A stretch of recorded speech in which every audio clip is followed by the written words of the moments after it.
मेरी शादी को अभी 7 साल हो गए हैं, लेकिन मुझे अभी तक माँ बनने का सौभाग्य नहीं मिला है। और अब तो मेरे पति का काम भी छूट गया है। जिस फैक्ट्री में वो काम करते थे, अब मानो वो फैक्ट्री बंद ही हो गई है। अभी वो पिछले 6 महीने से काम की तलाश में घूम रहे हैं, लेकिन उन्हें कोई ढंग का काम ही नहीं मिल रहा। मैं तो भगवान शिव और पार्वती की बहुत ही ज्यादा पूजा भी करती हूँ। मैं पिछले कई वर्षों से सावन का हर एक सोमवार और उनकी पाठ पूजा में कोई कमी नहीं छोड़ती हूँ। और मैं इस बार भी सावन में सभी सोमवार के व्रत रखूंगी और भगवान शिव और पार्वती की अच्छे से पाठ पूजा करूंगी। अरे अब कौन से व्रत पूजा आ गए तेरे? जब देखो तब शिव पार्वती की ही पूजा करती रहती है, सारा दिन इस पाठ पूजा में ही लगी रहती है।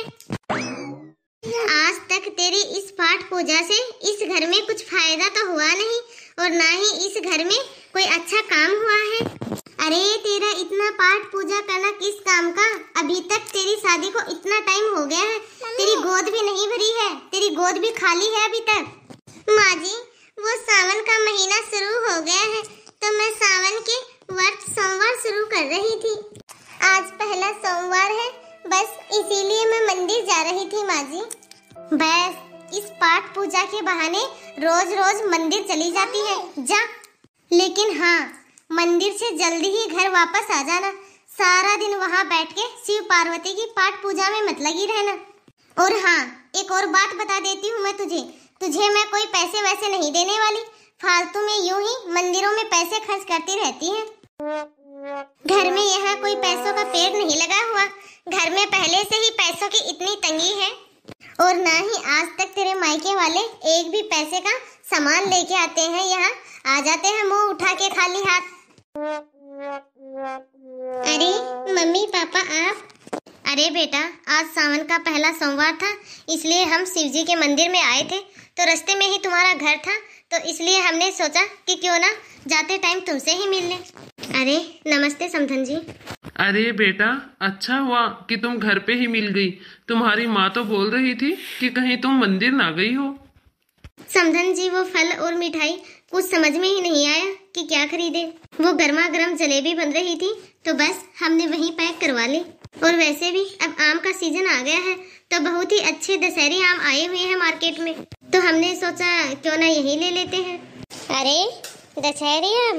अरे उनको तो कोई भी नहीं खाता, ऐसे ही पड़े पड़े सिड़ते हैं हमारे फ्रीज में, तो फालतू में ही फेंकने पड़ते। ठीक रहा जो आप नहीं लेकर आए। लेकिन अब क्या करें, ठीक है ले ही आए हो तो। मम्मी जी सरासर झूठ बोल रही है, घर में तो कितने दिनों से आम आए ही नहीं है। मेरी मम्मी पापा की जितनी गुंजाइश है उसके हिसाब से मेरे लिए कुछ ना कुछ लाते ही रहते हैं। मम्मी पापा आप लोग बैठिए, मैं अभी आप सबके लिए चाय बना देती हूँ। अरे नहीं बेटा, अब रहने भी दे, हम लोग ज़्यादा देर थोड़ी ना रुकेंगे, बस चलते हैं। तुमसे मिलने के लिए ही आए थे, अब तुम्हें देख लिया है, बस अब सब कुछ अच्छा है। अरे अब तो ये 2 लड्डू कहाँ लेकर चली? तेरे माँ बाप लेके आए हैं, इसका ये मतलब थोड़ी ना है कि सब कुछ बहा देगी तू यूं पानी की तरह। जा और अंदर लेके जा, चुपचाप किचन के अंदर रख दे, बाद में सब लोग बैठ के खा लेंगे। माँ जी, मैं अब वो मंदिर जा रही थी तो इसलिए मैं सोच रही थी कि क्यों ना 2 लड्डू मंदिर में ही ले चलूं। कोई भी जरूरत नहीं है 2 लड्डू लेकर जाने की, 1 लड्डू घर पे रख दे और 1 लड्डू लेके जा। बड़ी आई भगवान को लड्डू खिलाने वाली, रोज रोज कहाँ से आएंगे तुम्हारे लिए भगवान को लड्डू खिलाने के लिए? और कौन सा भगवान देख रहे हैं, कौन सा उनको पता लग रहा है कि 2 लड्डू चढ़ा रहे हैं या फिर 1? हे शिव शंकर, हे माँ पार्वती, आप दोनों मेरी प्रार्थना कब सुनोगे? ना ही तो मेरे पति का काम चल रहा है और ना ही हमारे घर में संतान का सुख आया है। हमें इन सब दुखों से कब छुटकारा मिलेगा? इन सभी समस्याओं से हमें छुटकारा दिलाओ प्रभु, छुटकारा दिलाओ। हमें भी कब सुख मिलेगा? मुझे मेरी पूजा का फल कब मिलेगा प्रभु? मेरी प्रार्थना सुनो प्रभु, मेरी सहायता करो। अब मुझसे और दुख नहीं सहा जाता प्रभु, मेरी प्रार्थना स्वीकार करो। अरे बेटी, मुझे बहुत जोरों की भूख लगी है। यदि तुम्हारे पास कुछ खाने का है तो दे दो बेटी, भगवान तुम्हारा भला करेंगे। मेरे पास तो ये लड्डू है, लेकिन ये लड्डू तो अम्मा जी, मेरे पास तो ये लड्डू है और यह लड्डू लेकर मैं मंदिर जा रही थी, लेकिन कोई नहीं, ये लड्डू आप रख लीजिए। अरे बेटा, यह लड्डू तो तुम मंदिर में चढ़ाने के लिए लेकर जा रही थी, लेकिन तुम मंदिर में क्या चढ़ाओगी? अरे कोई नहीं माँ जी, मेरे पास में मंदिर में चढ़ाने के लिए ये फूल और कलश है। मैं भगवान शिव और माँ पार्वती की इन्हीं से पूजा कर लूंगी। पर आपको भूख लगी है ना अम्मा, आप ये लड्डू खा लो। जीती रहो बेटी, जीती रहो। भगवान शंकर और माँ पार्वती तुम्हारी हर एक मनोकामना पूरी करे बेटा। हे शिव शंभू, मेरी हर एक मनोकामना पूरी करना भगवान। अब मैंने पाठ पूजा कर ली है, अब मैं फटाफट से घर के लिए निकलती हूँ, वरना खामखा माँ जी मुझे डांटेंगी।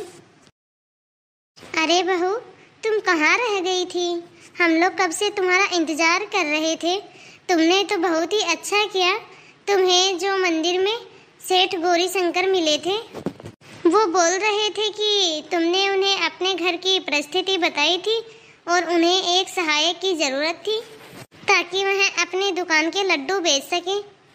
इसलिए वो हमारे अनिल के पास आया है, ताकि हमारे अनिल के पास थोड़ा काम आ जाए, जिससे वह थोड़े बहुत पैसे भी कमा लेगा।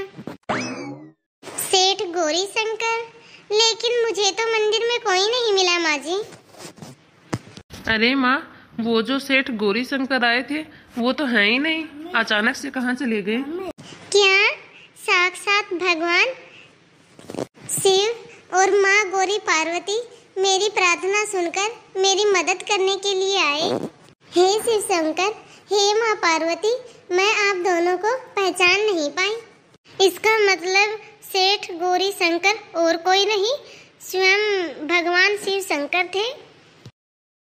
अरे बेटा, डॉक्टर को ले आया तू?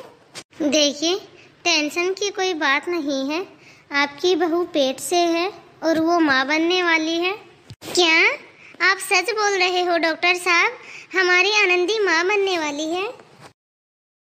बहू, तुम्हारी भक्ति में बहुत ही ज्यादा शक्ति है। तुमने अपनी भक्ति और पाठ पूजा से भगवान शिव और माँ पार्वती को प्रसन्न किया है। देखो, आज तुम अपनी भक्ति की वजह से ही पेट से हो और माँ बनने वाली हो। तुम्हारी भक्ति की वजह से ही हमारे घर में खुशी आई है और अनिल को भी नौकरी मिल गई है। जय शिव शंकर, जय माँ पार्वती, आपकी सदा ही जय हो।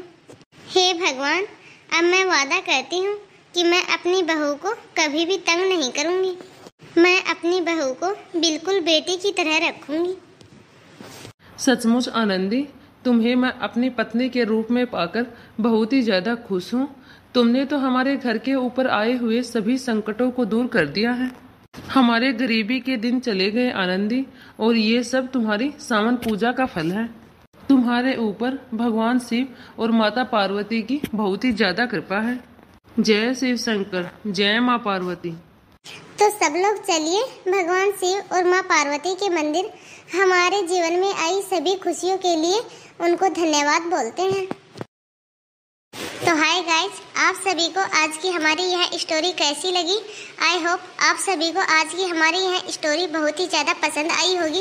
यदि आप सभी को आज का हमारा यह वीडियो पसंद आया हो तो हमारे इस वीडियो को ज़्यादा से ज़्यादा लाइक और शेयर करें, क्योंकि आपके एक लाइक और एक शेयर से हमारा भी मोटिवेशन बढ़ता है, ताकि हम आपके लिए इसी तरह के नए नए टॉपिक पर वीडियो लाते रहें। और यदि अभी तक आपने हमारे इस चैनल को सब्सक्राइब नहीं किया हो तो फटाफट से बेल आइकन दबाकर सब्सक्राइब करें। तो बाय दोस्तों, अब मिलते हैं अगले वीडियो में। तब तक आप इस वीडियो को देखें और एंजॉय कीजिए।